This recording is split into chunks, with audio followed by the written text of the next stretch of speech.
एक गांव में अभिषेक नाम का अमीर युवक रहता था, जो दिन भर आवारा भिड़ता रहता था। एक दिन उसका भाई राजू बोला। अभिषेक, तुम पूरे 20 वर्ष के हो चुके हो। तुम दिन भर आवारा घूमते रहते हो। आपनाए अनाज का व्यापार है। आखिर तुम मेरे साथ गोदाम में क्यों नहीं बैठते हो? भैया, मेरे खेलने कूदने का उम्र है। मेरा भी काम करने का बिल्कुल मन नहीं है। अभिषेक, माँ और पिताजी के गुजर जाने के बाद तुम ही मेरी जिम्मेवारी हो। मैं नहीं चाहता हूं कि तुम दिन भर आवार की तरह घूमते रहो। एक दिन तुझे विवाह भी करना है। भैया, आप सीधे सीधे क्यों नहीं कहते हो कि माँ और पिताजी के गुजर जाने के बाद में आप बोझ बन गया हूँ। अभिषेक की बातें सुनकर राजू क्रोधित होते बोला। अपने जवान को लगाम दो अभिषेक। तुम अपनों से बदे से बात करने के तमिज भूल गए हो। अभिषेक राजू के बद को नजरअंदाज करके क्रोधित होते हुए घर से बाहर चला जाता है। तभी राजू की पत्नी आकर बोली। अभिषेक अब जवान हो गया है, आपको ऐसे डांटने नहीं चाहिए था। सुना तुमने सबिता, उसने क्या कहा? मैं उसको बहुत समझता। आप चिंता मत कीजिए, धीरे धीरे सब समझ जाएगा। इधर गांव में फिर से अभिषेक आवारागर्दी करने लगा। तभी उसकी नजर गांव के मुखिया के बेटी जूली पर पड़ी। अभिषेक उसके पास जाकर बोला। मैं तुमसे काफी दिन से बात करना चाह रहा था जूली। देखो अभिषेक, मैं तुमसे तंग आ चुकी हूँ। तुम गांव में मुझसे यह सी बातें करते हो और गांव वाले मेरे और तुम्हारे बीच को लेकर कुछ और ही समझते हैं। गांव वाले को जो समझना है वो समझने दो, मुझे उसे कोई फर्क नहीं पड़ता है। जल्दी बोलो, क्या बात करनी है? जूली, मैं तुमसे प्रेम करता हूँ और मैं तुमसे विवाह करना चाहता हूँ। अभिषेक की बात सुनकर जूली क्रोधित होते हुए बोला। मेरे पिताजी इस गांव के मुखिया है अभिषेक, और वो मुझे कॉलेज इस वजह से भेजते हैं कि उनको मुझ में भरोसा है। मैं उनके विश्वास को नहीं तोड़ सकती। आइंदा तुम मुझसे बात करने की कोशिश की तो मैं अपने पिताजी से तुम्हारी शिकायत कर दूंगा। तुम्हारे पिताजी गांव के मुखिया हैं तो क्या हुआ, मैं भी किसी से कम नहीं हूँ। तुम्हारे पिताजी के सारी संपत्ति खरीद सकती हूँ, इतना पैसा है मेरे पास। इतना कहकर अभिषेक अपने घर चला गया। अभिषेक जब शाम को अपने घर जाता है तो देखता है जूली के पिताजी आया होता है। यह मैं क्या सुन रहा हूँ अभिषेक? तुम अब आवारागर्दी करते करते अब तुम लड़कियों को भी चेरने लगे हो। मैंने किसी को नहीं चेरा भैया, मैं मुखिया जी की बेटी से प्यार करता हूँ। मैं उसी से विवाह करना चाहता हूँ। प्यार करते हो? प्यार काम तलब मालूम है तुमको। राजू, मेरा ख्याल है मेरे जाने के बाद तुम अभिषेक को समझा देना। यह समझदार है, समझाएगा। नादानी में लड़के यसी गलती कर ही देते हैं। नहीं मुखिया जी, आज मैं इससे फैसला करके रहूंगा। आज इसने तो हद ही पार कर दिया है। इतना बोलकर राजू अभिषेक से बोला। अभिषेक, मैं तुम्हारा विवाह मुखिया जी की बेटी जूली से कर दूंगा, तो तुम उसे खिलाओगे? क्या तुम करते क्या हो? तुम्हारी महीने भर की आमदनी कितनी है? अपने भाई की बातें सुनकर अभिषेक की दिमाग पुरतर खराब हो गया। भैया मत भूले, पिताजी ने आपने जीवन में इतनी धन संपत्ति बनाई है, उसमें से आधा हिस्सा मेरी भी है। जानता हूं तुम्हारे जैसे नौजवान को पिताजी की दौलत और संपत्ति मिलती है तो उसे मिटाने में ज्यादा दिन नहीं लगाते, क्योंकि तुम लोगों की बस इतनी ही समस्या है कि तुम लोग मेहनत नहीं करना चाहते हो। आप क्या कहना चाहते हो भैया? यह कि पिताजी पूरे संपत्ति तुम्हारे नाम नहीं करते हो। तुम भीख मांगने के लिए एक कटायरा भी नहीं खरीद पाते। पिताजी की संपत्ति के हक मांगने से पहले एक बार भी सोच लेते। पिताजी की काम में तुमने कितना हाथ बटाया है। राजू की बातें सुनकर क्रोधित होते बोला। अभिषेक बोला।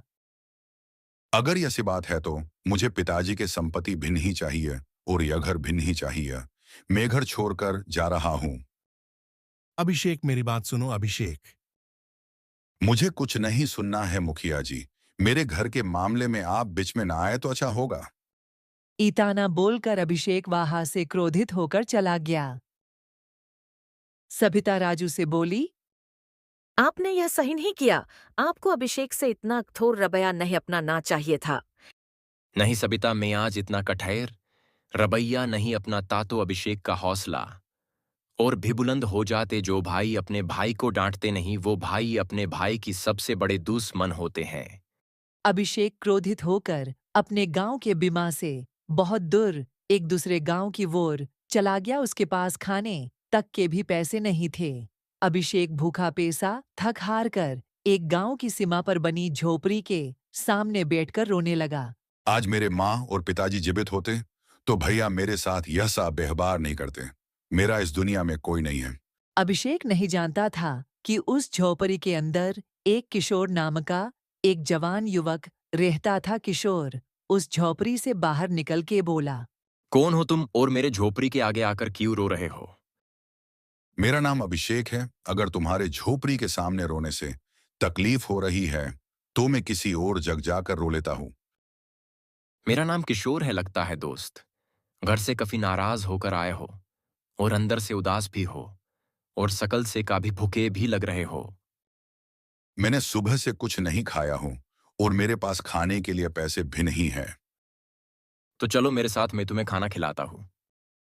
अभिषेक उसके झोपड़ी की ओर देखने लगा। मेरे झोपड़ी की ओर मत देखो, मैं तुम्हें यहाँ के सबसे अच्छे ढाबा पर खाना खिलाऊंगा। लेकिन तुम मुझे खाना क्यों खिलाना चाहते हो? मैं तो तुम्हें जानता तक नहीं हूँ। मेरा और तेरा रिश्ता क्या है? दोस्ती का और इंसानियत का इससे बड़ा रिश्ता कोई और नहीं होता है दोस्त। किशोर की आंखों में अपनापन देखकर अभिषेक मुस्कुराते होकर बोला। किशोर अभिषेक को ढाबे पर ले गया और अभिषेक पेट भरकर खाना खाया। खाना खाने के बाद वो झोपड़ी में बैठा था। तुम करते क्या हो किशोर? कुछ नहीं दोस्त, कुछ भी छोटा मोटा काम मिल जाता है वो कर लेता हूँ। छोटा मोटा काम मतलब तुम चोरी वगैरह तो नहीं करते हो ना? अरे नहीं नहीं, छोटा मोटा काम से मतलब है छोटी मोटी मजदूरी। या जो परी देखकर समझ भी गए होंगे, या जो परी एक गरीब की झोपड़ी है। बचपन में ही माता पिता छोड़ के चले गए, तब से मैं अकेला ही हूँ। जब तुम्हें अपने झोपड़ी के बाहर तुम्हें अपने माता पिता को याद करते देखा तो मुझे अपने माता पिता याद आ गए। एक समय में मैं भी अपने माता पिता को याद कर बहुत रोता था। क्या मैं तुम्हारे झोपड़ी में तुम्हारे साथ रह सकता हूँ? यह भी पूछने की बात है, मेरे झोपड़ी में एक चारपाई हमेशा खाली ही रहता था, शायद यह तुम्हारे लिए हित थे। अभिषेक किशोर से बात करते करते सो गया। अगले दिन अभिषेक किशोर से बोला, अगर तुम्हें कोई एतराज नहीं हो तो दोस्त, तो मैं भी तुम्हारे साथ मजदूरी कर सकता हूँ। अभिषेक, मैं तुम्हारे कपड़े देखकर ही समझ गया कि तुम अमीर घर से ताल्लुक रखते हो। तुम्हारे हाथ बता रहे हाँ कि तुम कभी भारी वजन नहीं उठाया हो। तुम रहने दो। नहीं नहीं, काम के लिए मेरे भैया मुझे ताना मारा था। मैं भी काम कर सकता हूँ। मैं तुम्हारे ऊपर बोझ नहीं बना चाहता हूँ। अभिषेक की बात सुनकर किशोर मुस्कुराने लगा। उस दिन के बाद अभिषेक किशोर के साथ मजदूरी करने लगा। कुछ दिनों में वो दोनों गहरे दोस्त बन गए, मगर अभिषेक कभी-कभी अचानक उदास हो जाता था। या तुम अचानक क्यों उदास हो जाते हो? तुम्हें घर की याद आ रही है तो तुम घर क्यों नहीं चले जाते हो? नहीं, मेरे परिवार वाले मुझसे बिल्कुल भी प्यार नहीं करते। अगर वो लोग मुझसे प्यार करते तो मुझे ढूंढने जरूर आते। एक दिन किशोर और अभिषेक गांव के एक छोटे से दुकान में चाय पी रहे थे। तभी एक कार आकर रुकी। उस लजरी कर में राजू और सबिता निकलकर बाहर आ गए। अभिषेक, मैंने तुम्हें कहाँ नहीं ढूंढा, तुम यहाँ हो, चलो घर चलो। मैं घर नहीं जाऊंगा भैया। अभिषेक, जिद नहीं करो। मैंने जो तुमसे कठोर शब्द बोले उसके लिए मैं क्षमा मांगता हूँ। तुम्हारे बिना घर सुना है। अभिषेक, अपने भैया की नहीं तो अपने भाभी की बात मान सकते हो ना। मैं तुम्हारे मास मान हूँ। आज मेरा पूरा विश्वास था कि तुम आज जरूर मुलोगे। चलो घर चलो। आज मैं तुम्हारी पसंद की सारी बेनजन बनाऊंगी और तुम्हारा विवाह जुली से करा दूंगी। अपनी भाभी की बात को सुनकर सुस्कुरा दिया किशोर से। बगैर मिले वो कर में बैठ कार चला गया। अभिषेक को ऐसे जाता देखकर अंदर से बहुत बुरा लगा। किशोर मुस्कुराते हुए बोला, वाह रे दोस्त, एक बार मिलकर तो चले जाते। कोई बात नहीं, तुम नहीं मिले तो क्या हुआ, मैं तुम्हें मिलने जरूर आऊंगा। किशोर बेचारा उस दिन से अकेला रह गया। कुछ महीनों बाद किशोर को अभिषेक बहुत याद आने लगी। किशोर को पता था कि अभिषेक उन गांव में रहते हैं। किशोर अभिषेक के घर पहुंचा, तभी इतना बड़ा घर को देखकर किशोर की आंख फटी रह गई। तभी उसकी नजर अभिषेक पर परी। अभिषेक बिल्कुल भी खुश नहीं था। कैसे हो दोस्त? तुम तो मुझसे मिलकर भी नहीं गए। और दोस्त, मुझे नहीं पता था कि तुम्हारा घर इतना सुंदर होगा। जब तुम्हारा घर बाहर से इतना सुंदर है तो भीतर से और भी सुंदर होगा। तुम तो मेरे उम्मीद से भी ज्यादा सुंदर निकले। यहाँ कैसे आना हुआ किशोर? सब कुछ यही पूछोगे? अपने दोस्त को अंदर नहीं बुलायोगे क्या? अंदर सजावट का काम चल रहा है, क्योंकि 2 दिन बाद मेरी मुखिया की बेटी जूली से मेरी शादी है। और तुम अपनी शादी में गरीब दोस्त को बुलाना भी गवारा नहीं समझा? देखो किशोर, मैं जानता हूं कि तुमने मेरी मदद की और तुमने मुझे खाना भी खिलाया और सोने के लिए एक चारपाई भी दिया। तुम्हें उसके लिए जितने पैसे चाहिए वो देने के लिए मैं तैयार हूं।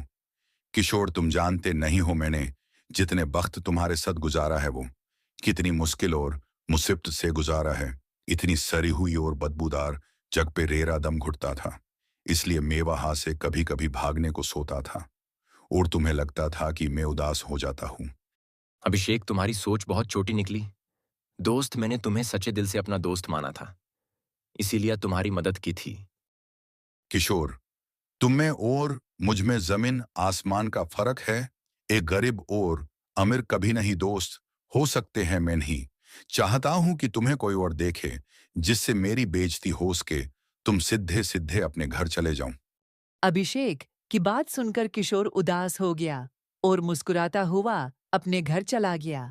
कुछ महीने बाद किशोर अपने गांव के रोड पर खड़ा था, तभी एक कार आकर तेजी से एक पैर से टकरा गया। तभी किशोर गांव वाले से बोला, अरे देखो, वो कार पैर से टकरा गया।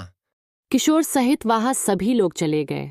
किशोर कार के अंदर बैठे लोगों को देखकर बोला, अरे यह तो अभिषेक है और लगता है यह उसकी पत्नी है। क्या तुम इसे जानते हो?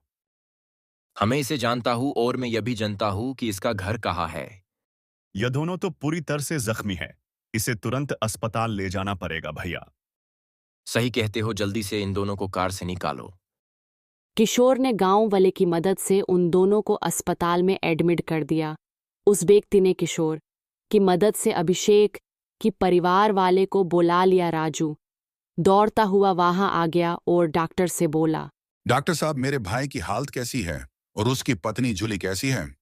देखिए, उसकी पत्नी की हालत तो ठीक है, लेकिन आपकी भाई की हालत ठीक नहीं है। आप क्या कहना चाहते हैं डॉक्टर साहब? यही कि आपका भाई का खून बहुत बह गया है, इसीलिए उसका दोनों किडनी खराब हो गया है। डॉक्टर साहब, आप मेरी किडनी ले लीजिए। आई एम सॉरी, आपकी एज बहुत हो चुकी है। डॉक्टर साहब, आप मेरे भाई को बचा लीजिए। आप पैसा का चिंता मत कीजिए। आपको जितना लगेगा उतना देने के लिए मैं तैयार हूं। आप सबसे पहले ब्लड का इंतजाम कीजिए, क्योंकि आपका भाई का ब्लड ग्रुप है वो हमें कहीं नहीं मिल रहा है। राजू पगलौकी तर खून का इंतजाम करने लगा, लेकिन अभिषेक का ब्लड ग्रुप का कोई ग्रुप नहीं मिला और हर किसी ने अपना किडनी देने से मना कर दिया। किशोर चुपचाप डॉक्टर के पास आकर बोला, मेरा ब्लड ग्रुप चेक कर लीजिए डॉक्टर साहब। तुम कौन हो? मैं अभिषेक का दोस्त हूँ। डॉक्टर ने किशोर का ब्लड ग्रुप चेक किया। अरे वाह, तुम्हारा ब्लड ग्रुप तो अभिषेक के ब्लड ग्रुप से मैच खा गया। डॉक्टर साहब, मैं अपनी किडनी भी डोनेट करना चाहता हूँ। क्या तुम ये बात को सिरसली कह रहे हो? हाँ डॉक्टर साहब, अभिषेक मेरा दोस्त है। उसकी नई नई शादी हुई है। मैं नहीं चाहता हूँ कि उसे कुछ हो जाए। जब अभिषेक ठीक हो जाए तब मेरी यह मैसेज आप अभिषेक तक पहुंचा देना। तुम बिल्कुल पागल इंसान हो राजू, बहुत पैसे वाला इंसान है। उसे पता लग गया कि तुमने अपनी किडनी उसके भाई को दान दी है, वो तो पैसे में तोल देगा तुमको। मुझे पैसे नहीं चाहिए, मैं दोस्ती का नाम बदनाम नहीं करना चाहता हूं। कुछ महीने बाद अभिषेक पूरी तरह ठीक हो गया और उसके बाद अभिषेक मिठाई का डब्बा लेकर डॉक्टर से मिलने अपने भाई के साथ आया। भैया बता रहे थे कि उन्होंने आपसे बहुत पूछा कि मुझे किडनी किसने दान की है, मगर आपने भैया को नहीं बताया। हाँ, अभिषेक जिसने किडनी और ब्लड डोनेट किया था, उसने सिर्फ तुम्हें ही बताने को बोला था। मैं आपकी बातों का मतलब नहीं समझा। उसने अपना नाम किशोर बताया था और मुझे बोला था कि अभिषेक स्वस्थ होकर जब किडनी डोनेट करने वाला को नाम पता करने आएगा तो मेरा नाम बताना और साथ ही अभी कहना कि असली दोस्त इसे कहते हैं। अभिषेक से कहना कि कभी भी दोस्त बनाया तो गरीब को दोस्त बनाना, क्योंकि गरीब ही मुसीबत में काम आते हैं। डॉक्टर के बातें सुनकर फुट फुट के रोने लगा और बगैर कुछ कहे वो गिरता हुआ सीधे किशोर के झोपड़ी तरफ चला गया। मगर उसने देखा उस झोपड़ी में कोई और रह रहा था। यहाँ तो किशोर रह रहा था, वो कहाँ गया? किशोर तो 1 महीना पहले ही यहां से चला गया। क्या आप जानते हो वो कहाँ गया? नहीं, उसने किसी को नहीं बताया और गांव वाले को भी नहीं बताया। हाँ, उसे ने कहा था कि एक अभिषेक नाम का इंसान आएगा तो उससे कह देना कि दोस्त का मतलब यही होता है, भले ही वो हमें दोस्त नहीं समझता हो, लेकिन मैंने सच्चे दिल से दोस्ती की थी। उस व्यक्ति की बात सुनकर भरी मन से उस झोपड़ी से बाहर निकल आया और पागलों की तरह किशोर को ढूंढने लगा, लेकिन किशोर उन्हें आज तक नहीं मिला। किशोर दोस्ती का बहुत बड़ा पाठ सिखा गया था।